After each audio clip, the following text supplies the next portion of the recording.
নমস্কার, আবারও পৌঁছে গেলাম একটা নতুন কবিতা নিয়ে। আজকের কবিতা আলু চাষিদের দুরবস্থা।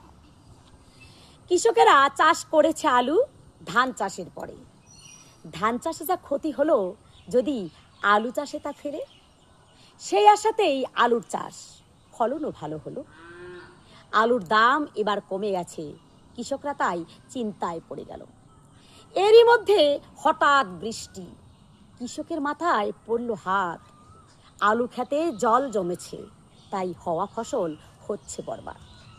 সবাই জানি লোনের টাকায় আলুর চাষ হয়, সার কিনেছে ধারে। কৃষকের মাথায় বাজ পড়েছে, ঋণ শোধ হবে কি করে। আলু হলো কৃষকের কাছে মূল অর্থকরী ফসল। কৃষকের মোটা অঙ্কের ঋণ মেটাতে আলুই হলো শক্তিবল। সেই আলু জলের তলায় ডুবছে এখন, কৃষকের ভাঙছে মন। লেবার খুঁজে যায় না পাওয়া, কি যে জ্বালায় কৃষক পড়েছে এখন। এরই মাঝে আলুর খালি বস্তার দাম বাড়ছে দিনে দিনে। 9.5 টাকার বস্তা কৃষক 25 টাকায় কেনে। আলুর পাইকারেরাও কেনে না আলু, সব আলু যাচ্ছে হিমঘরে। কৃষকেরা ভাবছে শুধু, আলুর দাম বাড়বে কি এর পরে। আলু নিয়ে ভীষণ চিন্তায় কৃষকের মাথা ঘোরে।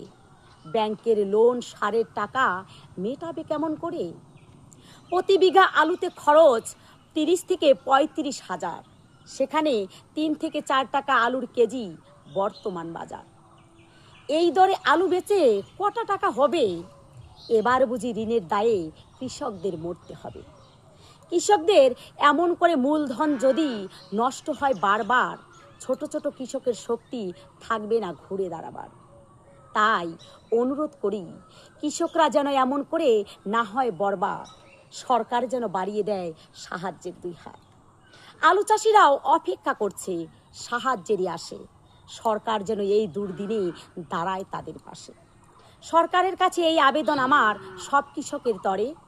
সরকার যেন কৃষকদের জন্য দ্রুত কিছু করে। আমার কবিতা যদি ভালো লাগে দেবেন শেয়ার করে। কবিতাটা যেন পৌঁছে যায় সরকারের দুয়ারে, যেন সরকারের কাছে আলু বেচা কেনার সুবিধা পেতে পারি। সব কৃষকরা ভালো থাকুক, সুস্থ থাকুক, এই কামনা করি। ভালো থাকবেন সবাই, সুস্থ থাকবেন। আর কবিতাটা বেশি বেশি করে শেয়ার করে দেবেন।